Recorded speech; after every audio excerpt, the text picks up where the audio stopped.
Bien, continuamos con nuestro programa. Eh, Tenemos también ahora una presentación, así como todas las demás, muy interesante por nuestro amigo y compañero, el doctor José Murcia García. Él reside en España y él es pediatra de atención primaria, presidente de la Asociación Andaluza de Pediatría de Atención Primaria y coordinador de pediatría del distrito Jaén Sur, entre un currículum por demás amplio, en donde también ha escrito diferentes artículos en revistas indexadas y capítulos en diferentes libros de pediatría, particularmente de atención primaria. Él nos hablará sobre la pediatría de primer contacto, cómo hemos evolucionado durante la pandemia, un tema que considero yo por demás importante y que pues seguramente nos dejará gran enseñanza en lo que ellos han vivido en un país que se vio fuertemente golpeado por COVID. Doctor Murcia, está usted en uso de la palabra y un gusto y un honor que nos esté acompañando esta mañana. Buenos días, desde España. En primer lugar, quiero agradecer a la organización de este segundo Congreso Internacional de Pediatría de Primer Contacto su amable invitación.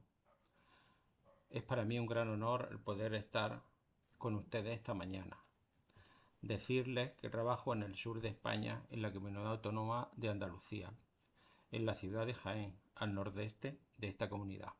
Es una pequeña ciudad de 115.000 habitantes y trabajo en un centro de salud que da cobertura a 25.000 en la zona de expansión norte. Ahí trabajamos 4 pediatras con un cupo de 1.000 niños cada uno, lo que aquí se conoce como pediatra de atención primaria, de primer nivel, de primer contacto. Voy a hablar desde la perspectiva de la pediatría de primer contacto y comentaremos cómo ha evolucionado con la pandemia en nuestro trabajo, en nuestras consultas, día a día.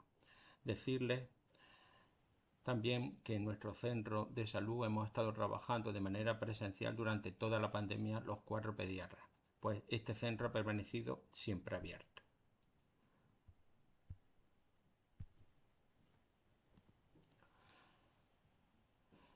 Está claro que las repercusiones de esta pandemia las hemos sentido y las seguimos sintiendo en todos los ámbitos.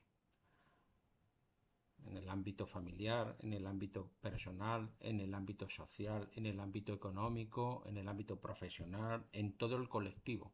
Toda la población la ha sentido y sigue padeciendo las repercusiones de esta pandemia. Desde su comienzo, esta pandemia no ha cambiado y nos sigue cambiando la vida y la forma de trabajar. ¿Qué duda cabe? En la forma de trabajar nos ha afectado, evidentemente. Hemos pasado por las distintas olas. En cada una hemos tenido unas indicaciones, normas de trabajo, protocolos, que se han ido aplicando de forma desigual en España en las distintas comunidades, en las distintas provincias, en cada distrito sanitario, en cada centro de salud. Esto no es por capricho, es porque cada ámbito de trabajo tiene sus peculiaridades y hay que adaptar los protocolos a cada situación. En este gráfico se muestra la evolución en España desde el inicio de la pandemia en cuanto a nuevos casos. Gráficas similares en forma en cuanto a mortalidad. Se pueden consultar los datos en esta web a nivel mundial, en la web que se indica a pie de gráfico, y se puede ver que los datos en cuanto a evolución de las distintas olas son muy similares en todo el mundo. En primer lugar, respecto a esta pandemia, ha habido un fallo muy grande en lo que es no adelantarse a lo que es una epidemia. Y lo primero de epidemiología es que si quieres sobrevivir a una pandemia, hay que ir siempre por delante.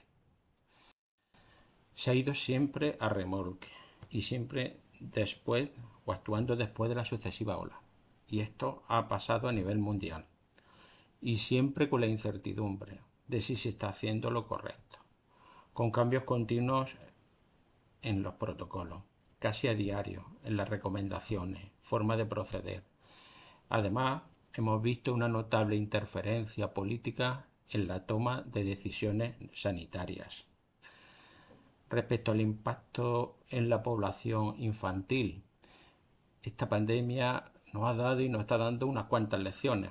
Pues hemos trabajado y seguimos trabajando en la incertidumbre. La pandemia nos ha planteado a nivel epidemiológico, clínico y preventivo incógnitas que todavía no ha sabido resolver en su totalidad la comunidad científica. Estamos viendo que el impacto de la infección en los niños es muy bajo, afortunadamente, en comparación con lo que está suponiendo en la población adulta y mayor. La pandemia COVID-19 llegó sin esperarla, ¿no? De pronto, ¿no? Nuestra autoridad sanitaria aquí en España emitieron recomendaciones para el acceso a los centros, con el objeto, a los centros sanitarios me refiero, con el objeto de procurar una atención segura, tanto para los pacientes como para los profesionales. Al mismo tiempo, debíamos continuar prestando la atención al resto de las patologías y las necesidades de nuestra población, sin perderlas de vista. Durante el confinamiento y lo que compete a la pediatría de atención primaria de primer contacto, disminuyó considerablemente la frecuentación de los pacientes pediátricos. Las familias estaban recluidas, los colegios cerrados y había mucho miedo a contagio. La mayoría de los centros de salud permanecieron abiertos, estableciéndose un filtro de acceso con el fin de separar circuitos de atención de pacientes COVID-no COVID. De forma programada se mantuvo la atención sobre todo a los lactantes de corta edad y siempre sin perder de vista el calendario vacunal de primovacunación. Experimentamos un cambio drástico en la forma de trabajar, buscando en las opciones telemáticas una alternativa a la limitación a la atención presencial impuesta por la COVID-19. Respecto a la atención directa a los enfermos COVID, en un primer momento no disponíamos de pruebas diagnósticas específicas y el papel del pediatra se centró en detección de posibles casos en sus pacientes y en su entorno, aconsejando el aislamiento, realizando el seguimiento y vigilando la aparición de datos de alarma y necesidad de derivación al hospital. Esto supuso un reto, pues muchas infecciones en la población infantil comparten una constelación de síntomas que hacen difícil muchas veces la aproximación diagnóstica. Para ello nos apoyamos entonces en criterios epidemiológicos y de gravedad clínica para aproximarnos al mejor diagnóstico. En un escenario posterior, a los 2 o 3 meses, con la recomendación de realizar una prueba de reacción en cadena de polimerasa, los pediatras ya pudimos contribuir a la detección de casos sospechosos, confirmar el diagnóstico de nuevos casos y colaborar en el control y aislamiento de los pacientes en contacto. En cuanto a la detección de casos sospechosos, cabe realizar dos observaciones. Primero, que la mayoría de los síntomas referidos a los casos de COVID pediátricos son muy inespecíficos y se presentan con alta frecuencia en los procesos patológicos habituales de los niños. Y por otro lado, que en los últimos meses hemos venido observando nuevos cuadros clínicos como síndrome inflamatorio multisistémico pediátrico, también un 15% de COVID persistente, por lo que es preciso estar alerta ante la aparición de nuestros síntomas y hacer un seguimiento más a largo plazo. Cambio en la asistencia sanitaria. Durante bastante tiempo la situación de riesgo en los centros, la indicación de un aislamiento de los casos sospechosos y los confirmados y la necesidad de mantener distancia social propiciaron un cambio en el tipo de asistencia prestada, evidentemente, primando de forma generalizada la atención telefónica y la telemática sobre la presencial. Durante el periodo inicial de la pandemia, conocido como primera ola, se registraron las consultas una disminución considerable de la demanda, en especial de la consulta presencial, pasando la consulta telemática telefónica de un 38 a un 90%. Se instauraron en los centros sistemas de triaje para diferenciar pacientes COVID de no COVID, en los que los profesionales se implicaron, tanto médicos como enfermeras. El programa de revisiones de la salud infantil se mantuvo en la mayoría de centros, con muy alta participación de todos los profesionales. Y sobre todo venían niños pequeños, menores de 1 año Los demás pues, un poco demoraban este tipo de revisiones. Se vio que pese a que los niños presentaban incidencias similares de seroprevalencia a los adultos, su mortalidad era mucho menor, como hemos venido comentando antes, ¿no? Esta situación, en principio, fue y es positiva, porque permitió mantener un contacto entre los profesionales y la familia, y en muchos casos a través de nuevas vías, fomentando así el autocuidado y la autonomía de la familia. Pero podemos preguntarnos si esto ha supuesto un empeoramiento en las condiciones de salud y en la asistencia pediátrica prestada. Respecto a las coberturas vacunales y listas de esperas para consultas especializadas y quirúrgicas, inicialmente la recomendación de nuestro ministerio fue de mantener la vacunación hasta los 15 meses de edad y en la embarazada. Pero algunas comunidades autónomas mostraron en los primeros meses de la pandemia una disminución muy importante de la cobertura de las 2 primeras dosis de la vacuna hexavalente, la primera de la triple vírica. Recordamos el contexto además de los casos de sarampión a nivel mundial que estamos viendo en los últimos años, y se observó también una disminución importante de la vacunación de embarazadas. Pasado ya el primer año de la pandemia, la recomendación ha sido reanudar el calendario establecido, reanudar la captación para vacunación, sobre todo de vacunas antimeningocócicas en adolescentes, retomar la vacunación en embarazadas y en personas de riesgo. Y se puede decir que hemos recuperado con éxito en todas las comunidades autónomas las coberturas vacunales previas a la pandemia. Respecto al agravamiento de los cuadros clínicos por retraso en la atención y al aumento de los accidentes domésticos, es difícil conocer los datos reales, pero han sido una realidad. Ha habido un retraso importante en intervenciones quirúrgicas, listas de espera kilométricas, tanto para las cirugías como para las consultas de los especialistas hospitalarios, y todavía estamos con bastante retraso.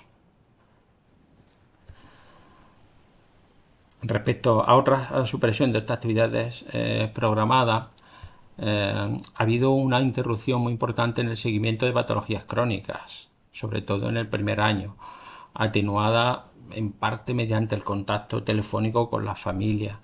Además, se han anulado pruebas complementarias, procedimientos diagnósticos programados, y esto ha supuesto un retraso en el diagnóstico, en el acceso a diagnóstico, el acceso a tratamiento. Por lo que es muy importante reanudar la atención a estos pacientes de forma ágil, mediante coordinación entre niveles asistenciales, hospital, atención de primer contacto, y más fácil para los centros esto va a ser más fácil para los centros que cuentan con una historia clínica que comparten con el hospital y los centros de atención primaria, consultas telemáticas, aunque esto evidentemente llevará su tiempo. Otras actividades suprimidas, la actividad de rehabilitación, además de los centros sanitarios donde se realiza la actividad de rehabilitación, como fisioterapia, foniatría, se produjo el cierre de los centros de atención temprana, estimulación precoz, terapia ocupacional, psicoterapia, logopedia. El cese de estas actividades supuso y ha supuesto un problema muy importante en el proceso de rehabilitación de niños con retraso psicomotor, trastorno del espectro autista, enfermedades neuromusculares, y sin duda esto puede tener repercusiones futuras en cuanto a expectativas de mejora y de progreso de futuro. El cierre de las escuelas. La escuela no es solo un lugar donde los niños adquieren conocimiento, es también un lugar donde se socializan, establecen contacto con otros niños, participan en actividades formativas y lúdicas. El cierre físico de la escuela dejó en manos de la familia la supervisión de la actividad escolar, pero no todas las familias disponen de los medios y capacidad para realizar con éxito esta labor. Esta carencia es mayor en las familias más desfavorecidas, afecta más a los niños de estas familias y a los que presentan necesidades educativas especiales, que se han visto privados del apoyo que reciben en estos centros educativos. Además, para los pediatras, la escuela es una fuente de información sobre la capacidad y el comportamiento del niño. Los equipos de atención temprana y de orientación nos ayudan muchísimo a detectar situaciones de riesgo, a establecer mecanismos de corrección y de mejora. Por último, mencionar que a través de los comedores escolares un número importante de niños cubren parte de sus necesidades de alimentación, Con el cierre de la escuela, esta actividad también se ha visto comprometida. Con la reapertura escolar de la escuela, se vio que los niños tienen una gran capacidad de resiliencia y de adaptación a esta situación, cumpliendo normas de higiénica y de conducta anti-COVID. Esta capacidad, qué duda cabe, que ha minimizado el posible impacto educativo y de socialización de los niños. Respecto a la organización en la consulta, verán, en la fase actual no existe riesgo cero de contagio. Los centros sanitarios son además los lugares con mayor riesgo, tanto para los profesionales como los pacientes. Por tanto, la actividad de los centros debe partir de dos premisas. En primer lugar, se debe seguir prestando asistencia sanitaria presencial y, en segundo lugar, con todas las condiciones de seguridad. Eso sí, se debe mantener distancia social interior, es lo que debemos recomendar. Tenemos que tener sistemas de triaje, también atendiendo pacientes COVID no COVID, trabajando en equipo de forma coordinada con la enfermera, mantener una consulta telefónica, que duda cabe que ha sido de gran ayuda, en un porcentaje según las necesidades de la población. En primavera-verano hemos visto que la demanda asistencial de las consultas presenciales se ha disparado, en parte por la relajación de las medidas, pues se ha retirado la mascarilla obligatoria aquí en casi todos los ámbitos, también en interiores, excepto en determinados ámbitos, como por ejemplo el ámbito sanitario o en los medios de transporte. Total, que hemos visto un aumento importantísimo de cuadros víricos infantiles impropios de estas fechas, más típicos del invierno, bronquiolitis, neumonía, gripe y otros cuadros víricos que estamos viendo que están emergiendo, que no sabemos y estamos en la incertidumbre qué pasará, ¿no? Como la hepatitis está de origen incierto, la viruela del mono. ¿Y ahora qué? ¿Y ahora qué? ¿Qué tenemos que tener en cuenta a partir de ahora?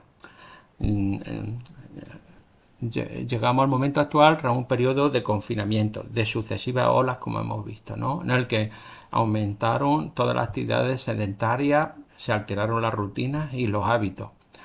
Y esto puede haber tenido una repercusión importante en el sueño, la alimentación, en las actividades de ocio. Y también es cierto que las familias, por otro lado, al disminuir los desplazamientos y las actividades laborales de los adultos, han podido disponer de más tiempo para aumentar la relación y la comunicación entre ellos, ¿no? Y, por ejemplo, pues cocinar alimentos más saludables. Estamos viendo, que duda cabe, una repercusión muy importante en las patologías crónicas, con más obesidad, repercusión en el seguimiento de los niños asmáticos, por ejemplo, en familias con hábitos tabáquicos, ¿no?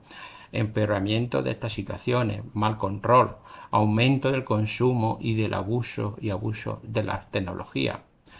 Habrá que prestar especial atención, entre otros, a los niños con retraso psicomotor, trastorno del espectro autista, patologías crónicas, situaciones que se están dando de aumento de la violencia familiar, que están aumentando exponencialmente, y por otro lado se avecina, y ya lo estamos viviendo, ¿no? Estamos inmersos en ella, una crisis económica de grandes proporciones. ¿Y qué va a pasar con esto? Pues todo esto puede hacer aflorar, y ya lo está haciendo, ¿no? Sentimientos de soledad, de culpa, de incomprensión, de tristeza, y podrían aparecer alteraciones, ya están apareciendo, del comportamiento, duelos patológicos, depresión, ansiedad, patología funcional, que está yendo esto en aumento y que está desbordando los servicios de salud mental. Tendremos que estar alerta ante esto, pero tampoco tenemos que pensar que esto va a ser la evolución natural de la mayoría de nuestros pacientes. Pues como he dicho antes, la gran capacidad de resiliencia y adaptación de los niños hacen que esto se esté controlando bastante. Para los pediatras, como para todos los ciudadanos y el conjunto de la sociedad, estamos viviendo ahora un periodo de incertidumbre que abarca no solo los aspectos clínicos y sanitarios, sino que también los aspectos sociales, laborales, económicos. Actualmente somos conscientes de aquí en España el deterioro además de la atención primaria. Importante por eso defender la continuidad en la atención. Y muchos pediatras por eso mantenemos incluso adolescentes mayores Porque aquí la atención infantil hasta los 14 años, pues incluso los mantenemos hasta los 15, 16 años, y los mantenemos en nuestras consultas, pues para ellos y su familia somos un referente y muy cercanos en estos tiempos, ¿no? Por otro lado, las restricciones sociales, aunque siguen siendo pertinentes, pero ya se están liberalizando. Hemos pasado ahora a la gripalización de la COVID. Todos nos vemos, todos nos vamos o ya nos hemos encontrado con el virus antes o después. Y ahora con la incidencia de descenso, pues se abre una nueva época de incertidumbre. ¿Qué va a pasar después del verano? Pues ya veremos. Eso sí, debemos procurar que el virus nos encuentre a todos de la manera más segura posible, es decir, vacunados, ya que se ha demostrado que es la estrategia más importante para disminuir la morbimortalidad de esta pandemia, ¿no? Problemas de salud mental. Los niños y los adolescentes han vivido y siguen viviendo hechos inauditos, ¿no? Miedo permanente, cercanía de la enfermedad, cercanía de la muerte, distanciamiento de los abuelos y familiares, cierre de parques, imposibilidad de jugar con otros niños, salir y ligar en plena adolescencia. Sufrieron el cierre escolar durante el confinamiento y posteriormente tuvieron múltiples interrupciones escolares, perdiendo no solo competencia educativa, sino también la protección del ámbito escolar tan importante en los países menos desarrollados contra la explotación, el matrimonio y la maternidad precoz y protección de cualquier tipo de maltrato. Además, la protección es imprescindible en este contexto en que las familias están mucho más vulnerables, ¿no? ¿Y cómo viven esta situación los niños y adolescentes en estos tiempos distópicos? ¿Cómo el contexto familiar y qué factores decisivos, ¿no? Pues en principio muchos niños vivieron el confinamiento como algo festivo, ¿no? Disfrutando más tiempo con los padres, mientras otros, desgraciadamente, sufrieron en familias disfuncionales, en espacios muy pequeños, con estrategias inapropiadas de afrontamiento parental. El tipo de apego previo es fundamental, la excesiva y inadecuada información para la edad del niño, la estructura mental de cada familia, de cada niño, y en ocasiones exposición, al estar encerrado, a exposición a violencia intrafamiliar, y esto al configurar un cóctel molotov, y ahora estamos viendo las consecuencias en salud mental. Por otro lado, la adolescencia es una etapa especialmente muy afectada, porque está influida por factores como las limitaciones sociales, en un momento de la vida en la cual la socialización no es una opción, sino que es una necesidad para crecer en ello, ¿no? La exigencia social de bienestar y sonrisa permanente, como en las fotos de perfil de redes sociales a la que se ven sometidos los adolescentes, esto puede llevarle a ocultar, negar o reprimir unos estados afectivos que afloran en forma de cefalea, insomnio, dolores abdominales, torácicos, mareo, irritabilidad. Es decir, que hemos visto un aumento exponencial en las patologías funcionales. Pero esto es especialmente preocupante el efecto de la pandemia en niños con trastorno mental previo, que han visto interrumpido su seguimiento, y no hemos encontrado casos disparados de ideación, la estadística disparada de ideación suicidio, con un aumento más de un 250%. El trastorno de la conducta alimentaria con más de un aumento de más de un 800%, aumento de las autolesiones en un 250%, de la agresividad. Esto está saturando los servicios de salud mental y la urgencia. ¿Y qué podemos hacer frente a esto los pediatras? Pues además de pedir y reclamar recursos que no sabemos si llegarán, hay que buscar cómo contribuir con prudencia a esta normalización. La salud mental depende de que los niños vuelvan a jugar viendo la cara a su amigo, a expandirse, saliendo de su burbuja, a abrazar a los familiares sin restricciones, a quedar con sus amigos, al volver en la consulta, a ser posible sin la amenaza del palito en la nariz. Y cómo podemos también contribuir los pediatras, ¿no? A través de los valores, ¿no? Nuestra profesión no es un oficio. No es un oficio. Más allá de las obligadas competencias científico-técnicas y los cumplimientos laborales, Nuestra profesión conlleva la responsabilidad de mantener los valores imprescindibles como la confianza, la sinceridad, la honestidad, la empatía, la confidencialidad, la integridad, la compasión, porque la confianza en toda la relación humana es un valor fundamental en la relación clínica. Los pediatras, sin ingenuidad ni soberbia, estamos en una posición privilegiada para mantener esa confianza básica en los profesionales, en las vacunas, en las instituciones, en los planes y en la estrategia de control. Es nuestra obligación señalar la inequidad vacunal en el marco de las desigualdades globales. Es una obligación moral.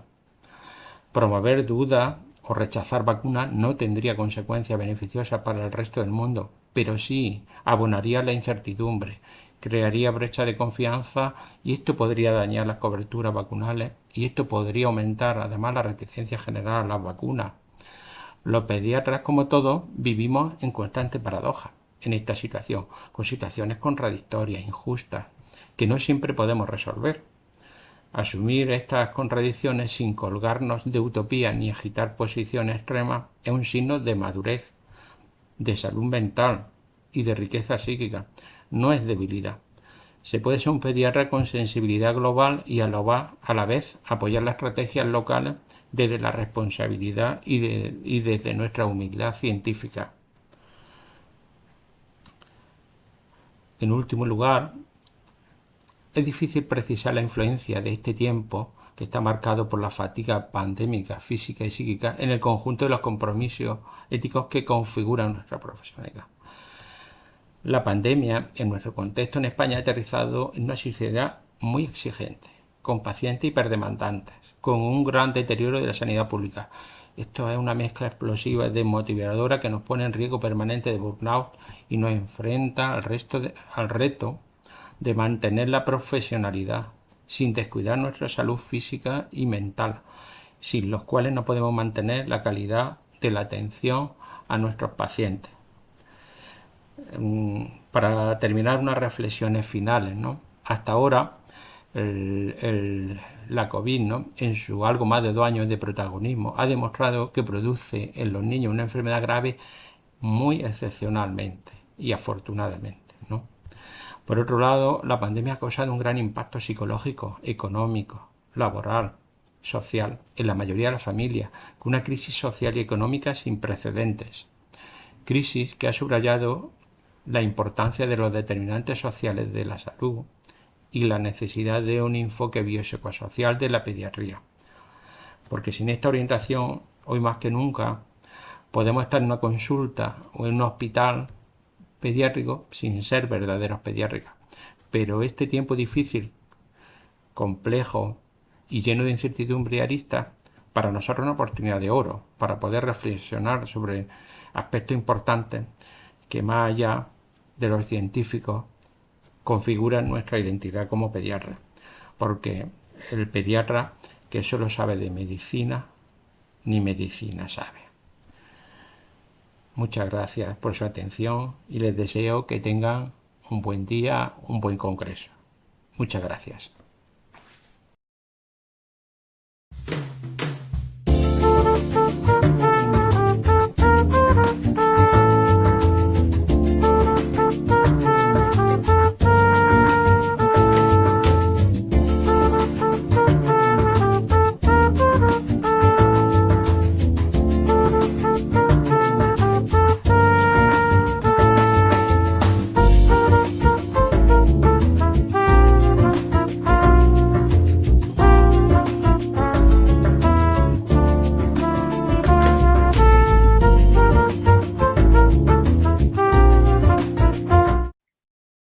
Bien, muchas gracias, Pepe Murcia.